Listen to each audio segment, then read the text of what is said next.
வணக்கம்.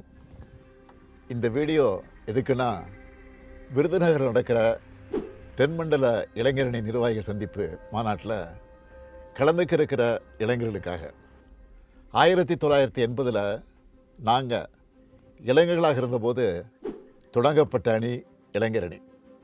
1949 இளைஞர்களால் தொடங்கப்பட்ட திராவிட முன்னேற்றக் கழகம் என்ற இந்த பேரியக்கத்தோட அடுத்த தலைமுறையாக மீண்டும் இளைஞர்கள்கிட்ட நம்ம திராவிட முன்னேற்றக் கழகத்தை கொண்டு சேர்க்க இந்த அணியை தொடங்கணும்.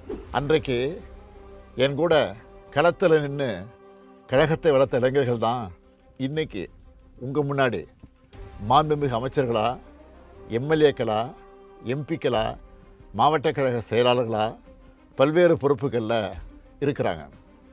எங்களுக்கு அடுத்தபடியாக இப்போது இந்த இயக்கத்தை இளைஞர்கள்ட்ட கொண்டு சேர்க்கிற பணியை, அந்த கடமையை தம்பி உதயநிதி அவர்கள் சிறப்பாக செஞ்சுக்கிட்டு இருக்காரு.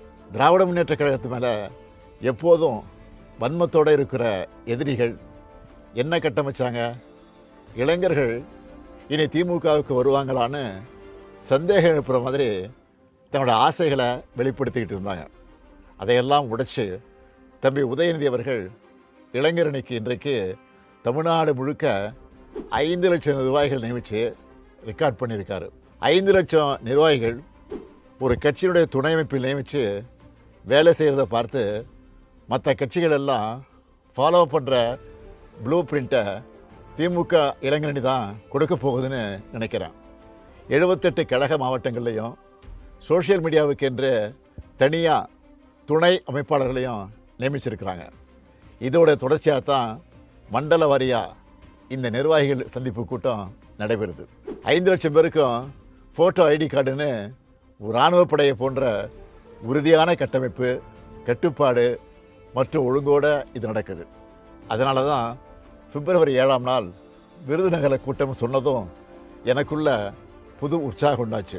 இந்த விருதுநகர் மாநாட்டில் எதுக்காக திராவிட முன்னேற்றக் கழகம் தொடர்ந்து இயங்கணும், இளைஞர்களான நீங்கள் எப்படி கொள்கையோடு செயல்படணும், எதுக்காக திராவிட முன்னேற்றக் கழக ஆட்சி தான் தமிழ்நாட்டில் தொடரணும் என்பது பற்றியெல்லாம் இளைஞர்களான உங்ககிட்ட ஷேர் பண்ணிக்க போகிறேன்.